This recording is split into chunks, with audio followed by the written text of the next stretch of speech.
आज आपण पाहणार आहोत इरा सेशन 34। सगळ्यात पहिले आपल्याला सेशनचा परिचय पाहायचा आहे। सेशनचा परिचय पाहून घ्या, त्यानंतर इथे ऑफिस स्किल्स मध्ये यायचं आहे। ऑफिस स्किल्स मध्ये जा, त्यामध्ये बघा आपल्याला पहिलं इथे नॉलेज चेक दिलेला आहे ऑफिस स्किल्स मध्ये। ते नॉलेज चेक आपल्याला सोडवायचं आहे, तर नॉलेज चेक वर क्लिक करा या ठिकाणी। त्यानंतर याच्यातून स्टार्ट करायचं आहे आपल्याला। स्टार्ट केल्यानंतर बघा याच्यामध्ये आपल्याला दोन प्रश्न दिलेले आहेत सुरुवातीला। तर पहिला प्रश्न, डॅश डॅश टॅब मध्ये डॅश डॅश ग्रुप मधून आपण प्रेझेंटेशन मध्ये स्पेलिंगच्या चुका तपासू शकतो म्हणत आहे। तर याचं उत्तर प्रूफिंग मधलं रिव्ह्यू टॅब आहे, तर हे त्याचं उत्तर असणार आहे। त्यानंतर 7 नेक्स्ट करा। स्पेलिंग ट्रान्सलेट अँड लँग्वेज पर्याय डॅश डॅश टॅब मध्ये दिलेले असतात म्हणत आहे। तर हे दोन्ही पर्याय आपल्याला कोणत्या टॅब मध्ये दिलेले आहे, तर रिव्ह्यू टॅब मध्ये दिलेले आहे। तर रिव्ह्यू टॅब वर क्लिक करा आणि त्यानंतर 7 नेक्स्ट करायचं आहे। त्यानंतर येस बटनावर क्लिक करा। तर अशा प्रकारे आपलं पहिलं नॉलेज चेक झालेलं आहे आणि आपला स्कोर इथे पूर्णपैकी पूर्ण इथं आलेला आहे। त्यानंतर आपल्याला दुसरं नॉलेज चेक या ठिकाणी दिलेलं आहे, तर या ठिकाणी क्लिक करा। दुसरं नॉलेज चेक इथून चालू करायचं आहे। यामध्ये बघा 4 प्रश्न दिलेले आहेत। तर पहिला प्रश्न, बिझनेस स्पीच तुम्ही कुणाला सादर करत असता म्हणत आहे। तर याचं उत्तर तुमचे गुंतवणूकदार हे त्याचं उत्तर असणार आहे। ऑफलाईन मोड मध्ये जास्त पॉवर पॉईंट टेम्पलेट मिळवण्यासाठी कुठल्या पर्यायावर तुम्हाला क्लिक करावे लागेल म्हणत आहे। तर कोणत्या पर्यायावर आपल्याला क्लिक करावं लागेल, तर याचं उत्तर मोर थीम्स आहे। त्यानंतर 7 नेक्स्ट करा। सॉर्टर पॅनल मधून तुम्हाला एक स्लाइड डिलीट करायचा आहे, त्यासाठी तुम्ही स्लाइडवर राईट क्लिक करता, त्यानंतर कुठला पर्याय तुम्हाला निवडावा लागेल म्हणत आहे। तर याचं उत्तर डिलीट स्लाइड आहे। त्यानंतर तुमच्या स्लाइड मध्ये तुमच्याकडे डेटा आहे जो एक्सेल शीट मधून फॉर्मॅट केलेला आणि इम्पोर्ट केलेला आहे। आता तुम्हाला फॉर्मॅटिंग बदलायचे आहे, ते करण्यासाठी तुम्हाला डॅश डॅश पर्याय निवडावा लागेल म्हणत आहे। तर कोणता पर्याय आपल्याला निवडावा लागेल, तर याचं उत्तर एडिट डेटा आहे। त्यानंतर 7 नेक्स्ट करा। येस बटनावर क्लिक करायचं आहे। तर अशा प्रकारे आपलं दुसरं सुद्धा नॉलेज चेक सोडवणं झालेलं आहे आणि आपला स्कोर या ठिकाणी पाहू शकता पूर्णपैकी पूर्ण इथं आलेला आहे। त्यानंतर बघा नॉलेज चेक 2 नंबरचं झाल्यानंतर आपल्याला याच्यातनी सिम्युलेशनचे प्रश्न दिलेले आहे। तर सिम्युलेशन क्वेश्चन्स वर क्लिक करा आणि इथून स्टार्ट करायचं आहे।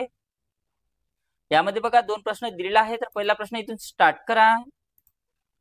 मायक्रोसॉफ्ट पॉवर पॉईंट विविध प्रकारचे टेम्पलेट प्रदान करते, म्हणून MS पॉवर पॉईंट मध्ये शोध बार मध्ये बिझनेस पीस टेम्पलेट शोधा आणि ते तयार करा म्हणत आहे। तर यासाठी आपल्याला सर्च टेम्पलेट वर क्लिक करा। त्यानंतर आपल्याला जे सांगितलं असेल त्याच्यावर क्लिक करायचं आहे आणि त्यातून क्रिएट बटनावर क्लिक करा। तर अशा प्रकारे ती टेम्पलेट ओपन झालेली आहे आणि त्यानंतर आपलं उत्तर सबमिट होऊ द्या। त्यानंतर नेक्स्ट क्वेश्चन, सचित्र स्वरूपात माहिती पोहोचवण्यासाठी चिन्ह उपयुक्त आहेत, तर दिलेल्या सादरीकरणात स्लाइड क्रमांक मधील कॉपी चिन्ह घाला म्हणते आणि 5 आणि निवडलेल्या कॉपी आयकॉनवर पांढरा पार्श्वभूमीवर ग्राफिक रंग लागू करा म्हणत आहे। तर या ठिकाणी क्लिक करा। क्लिक करायचं आहे, त्यानंतर इन्सर्ट टॅबवर जा। त्यानंतर इन्सर्ट टॅबवर गेल्यानंतर आपल्याला आयकॉन्सवर जायचं आहे। आयकॉन्सवर गेल्यानंतर या ठिकाणी इथं सर्च करायचं आहे। पहिलेच कॉपीचं साइन इथून घ्या, त्यानंतर इन्सर्ट बटनावर क्लिक करायचं आहे आणि याचा कलर आपल्याला कोणता सांगितलेला आहे, व्हाईट 1 सांगितलेला आहे। तर ग्राफिक फील्ड मध्ये जा आणि त्यातला पहिलाच कलर यातून निवडायचा आहे अशा प्रकारे आणि त्यानंतर आपलं उत्तर सबमिट होऊ द्या।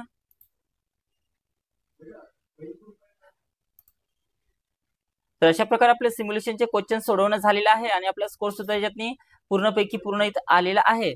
त्यानंतर आपल्याला सेल्फपाथ लर्निंग सोडवायचं आहे। तर सेल्फपाथ लर्निंग वर क्लिक करा आणि इथून प्रोसीड बटनावर क्लिक करायचं आहे। यामध्ये बघा सेल्फपाथ लर्निंगचे 2 प्रश्न दिलेले आहेत, तर इथून स्टार्ट करा। यामध्ये बघा पहिला प्रश्न, प्रतिमेमध्ये शब्दलेखन तपासणीचा पर्याय नमूद केला आहे, योग्य पर्याय निवडा म्हणत आहे। तर आपल्याला शब्द रिव्ह्यू करण्यासाठी आपल्याला रिव्ह्यू टॅबचा वापर करायचा आहे। तर बघा या 4 नंबरच्या ऑप्शन्सवर दिलेला आहे, ऑप्शन डी वर। त्याच्यावर क्लिक करा आणि त्यानंतर 7 नेक्स्ट करायचं आहे। फाईल PDF फॉर्म मध्ये एक्सपोर्ट करण्यासाठी डॅश डॅश आणि डॅश डॅश वर क्लिक करावे लागेल म्हणत आहे। तर कशावर क्लिक करावं लागेल आपल्याला, तर फाईल आणि एक्सपोर्ट वर क्लिक करावं लागेल। त्याच्यावर क्लिक करा आणि त्यानंतर 7 नेक्स्ट करायचं आहे। तर अशा प्रकारे आपलं सेल्फपाथ लर्निंगचे सुद्धा प्रश्न झालेले आहे आणि आपला स्कोर या ठिकाणी आपण चेक करू शकतो पूर्णपैकी पूर्ण इथं आलेला आहे। त्यानंतर याला क्लोज करा। नंतर आपल्याला बघा guided do it your self सोडवायचा, तर त्याच्यावर क्लिक करा आणि इथून स्टार्ट करायचं आहे। यामध्ये गाइडेड डू इट युअर सेल्फचे 5 प्रश्न दिलेले आहेत, तर इथून स्टार्ट करा। तर पहिला प्रश्न चालू करायचा आहे।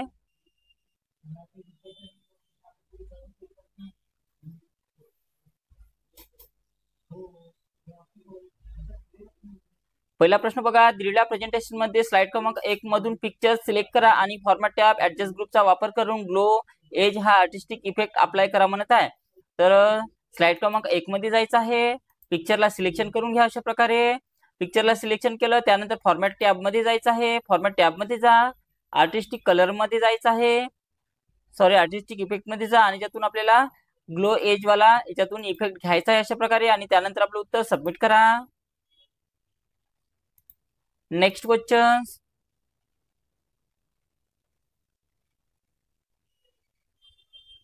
स्लाइड क्रमांक 1 मधून पिक्चर सिलेक्ट करा आणि फॉर्मॅट टॅब पिक्चर इफेक्टचा वापर करून तुमच्या आवडीचा ग्लो हा पिक्चर इफेक्ट त्याला अप्लाय करा म्हणत आहे. तर स्लाइड क्रमांक 1 मधून म्हणत आहे, तर स्लाइड क्रमांक 1 मध्ये जा, त्यामधून आपल्याला काय पिक्चर सिलेक्शन करायचं आहे, तर पिक्चर सिलेक्शन करा. त्यानंतर फॉर्मॅट टॅबवर जायचं आहे, पिक्चर इफेक्टवर जा आणि ग्लो मध्ये जाऊन आपल्याला कोणता एखादा ग्लो त्याला द्यायचा आहे अशा प्रकारे आणि त्यानंतर आपलं उत्तर सबमिट करा. ओके बटनावर क्लिक करायचं आहे. त्यानंतर नेक्स्ट क्वेश्चन लावायचा आहे. इथून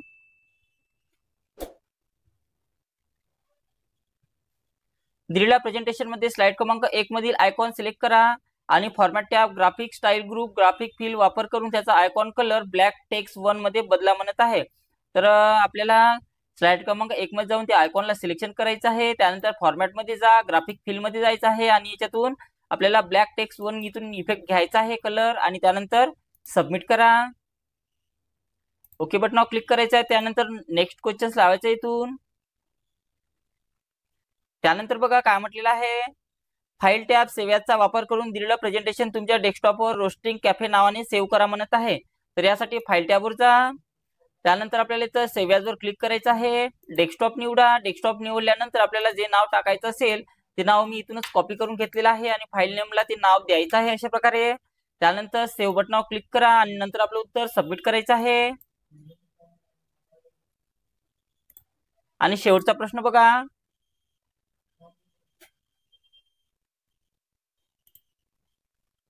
home tab slides group new स्लाइडचा वापर करून डिस्प्ले करण्यात आलेल्या प्रेझेंटेशन मध्ये one custom layout slide insert करा म्हणत आहे. तर आपल्याला न्यू स्लाइड मध्ये जा आणि जे लेआउट सांगितलं असेल स्लाइड तेच आपल्याला याच्यातून घ्यायचं आहे आणि त्यानंतर सबमिट करा. ओके बटनावर क्लिक करायचं आहे. तर आपलं guided do it yourself संपलेलं आहे. त्यानंतर एंड एक्झामवर क्लिक करा. त्यानंतर येस बटनावर क्लिक करायचं आहे. तर इथे आपण स्कोर्स पाहू शकतो, पूर्णपैकी पूर्ण इथं स्कोर्स आलेला आहे. त्यानंतर याच्यातनी सेशन कम्प्लिशन टेस्ट सोडवायचं आपल्याला, त्याच्यावर क्लिक करा आणि याच्यातून स्टार्ट करायचं आहे. यामध्ये सुद्धा 4 प्रश्न दिलेले आहेत. तर पहिला प्रश्न, पुढीलपैकी कशामुळे टेलिफोन कॉलचे प्रसारण कॉम्प्युटर नेटवर्क वरून होऊ शकते म्हणत आहे. तर याचं उत्तर व्हॉइस ओव्हर IP आहे. त्यानंतर 7 नेक्स्ट करा. शाब्दिक ध्वनी संवाद म्हणजेच व्हॉइस कम्युनिकेशन मिळवण्यासाठी आणि पाठवण्यासाठी डॅश टेलिफोन हे वैशिष्ट्यपूर्ण इनपुट आणि आउटपुट डिव्हाइसेस आहे म्हणत आहे. तर कोणतं आहे बघा, तर याच्यातलं इंटरनेट आहे. तर इंटरनेटवर क्लिक करा आणि त्यानंतर 7 नेक्स्ट करायचं आहे. टेलिफोनी, ज्याला इंटरनेट लोक टेलिफोनी असेही म्हटले जाते, असे एक VIP ऍप्लिकेशन आहे जे व्हॉइस कम्युनिकेशन घडून आणण्यासाठी पारंपरिक टेलिफोन लाईन्सपेक्षा इंटरनेटचा वापर करते म्हणत आहे. तर याचं उत्तर बरोबर आहे. त्यानंतर 7 नेक्स्ट करा. व्हॉइस ओव्हर IP हा स्टँडर्ड किंवा टेक्नॉलॉजीज याचा असा संच असतो जो इंटरनेटवरून व्हॉइस आणि इतर प्रकारच्या संवादाला मदत करतो म्हणत आहे. तर याचं उत्तर सुद्धा बरोबर आहे. त्यानंतर 7 नेक्स्ट करा. येस बटनावर क्लिक करायचं आहे. तर अशा प्रकारे आपलं सेशन कम्प्लिशन टेस्ट सुद्धा पूर्ण झालेला आहे आणि आपला स्कोर्स या ठिकाणी पूर्णपैकी पूर्ण इथं आलेला आहे. तर अशा प्रकारे आपलं इरा सेशन